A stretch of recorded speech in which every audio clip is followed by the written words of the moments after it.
Okay, we're back. I'm here to talk about some more issues with healthcare insurance and employment.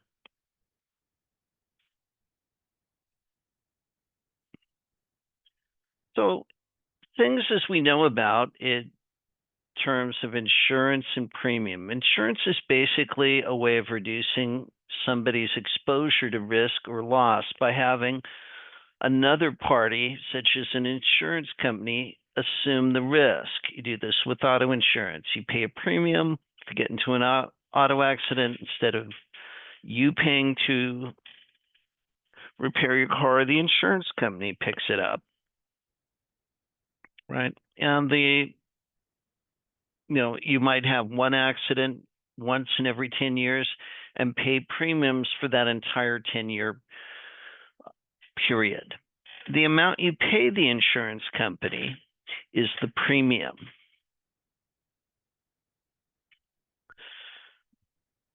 And again, health insurance here in the United States has been with us for a long, long time. The first sickness clause was covered by insurance companies in the 1840s.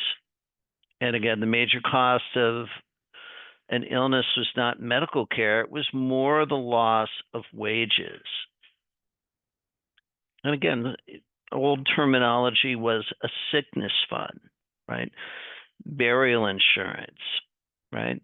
Healthcare wasn't as expensive because we didn't have all this great technology. There were some procedures done. We didn't have MRIs. We didn't have all these other things we tend to take for granted. And thinking back to how healthcare was in the early 20th century, 1 in 40 Americans died annually. There were 835.4 deaths per 100,000. And life expectancy at birth rose from age 47 to age 77. And could Americans in 1900 have imagined what healthcare would look like? No, for the most part, we worried about infectious diseases. People had large families in part because many children died young, sometimes right after birth, what have you.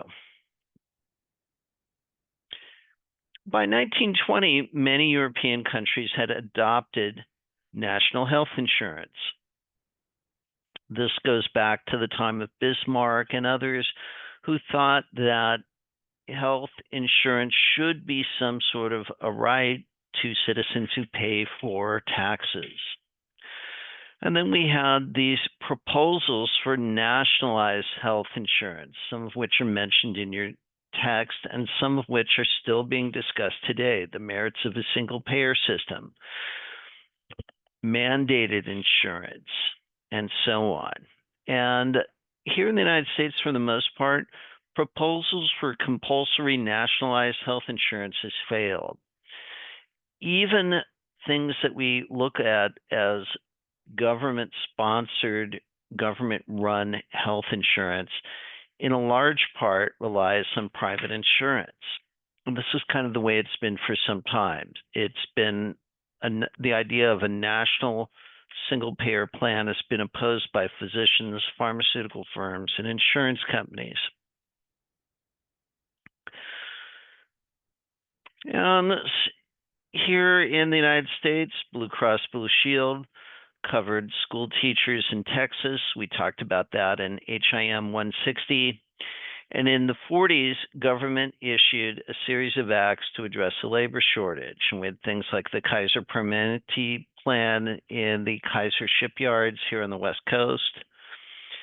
And again, what we see is that health insurance is a reaction to a labor shortage and way of keeping your labor force healthy rather than a well-intentioned program to support the United States healthcare needs.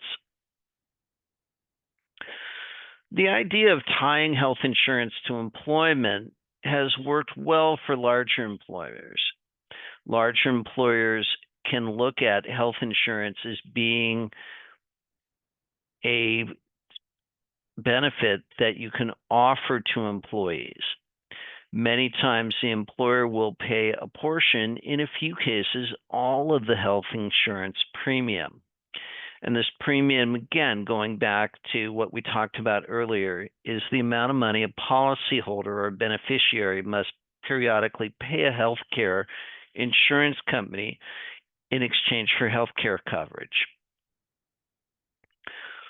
And this is looked upon as part of your total compensation, right? So that's sometimes when people are looking for jobs, they're looking not only at salary, but looking at things like health insurance. If you have crummy health insurance, it may not be worth the more lucrative salary or wage. So what happens when people lose their jobs? Well, oftentimes they lose their health insurance. We now have COBRA available.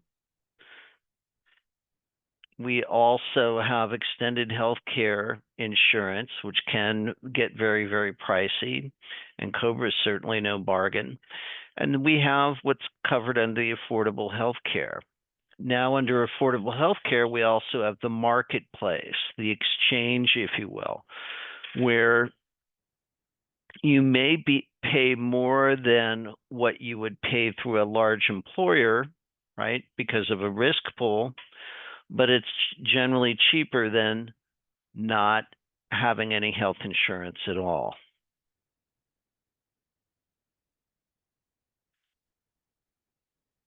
One of the largest health insurance programs here in the United States is Medicare. This is health insurance that's covered by payroll taxes through employers' and employees' contributions. And the hospital section is considered Part A. Part B, C, and D are not prepaid, right? So if you want that type of insurance, you need to pay for it. And we'll discuss more about Medicare in the upcoming chapter, in Chapter 3. And a lot of times we see private insurance requiring patients or their families to pay 20% or more of the cost of their health care. So, if somebody has a $10,000 hospital bill, 20% of that would be $2,000 that the patient would be expected to pay. And again, part-time employees, students, and others, they may not have health insurance. Some employers don't offer any health insurance at all. So employees have to purchase health insurance on their own. And again, typically this is more expensive than what somebody would pay for in a health plan that was covered by an employer.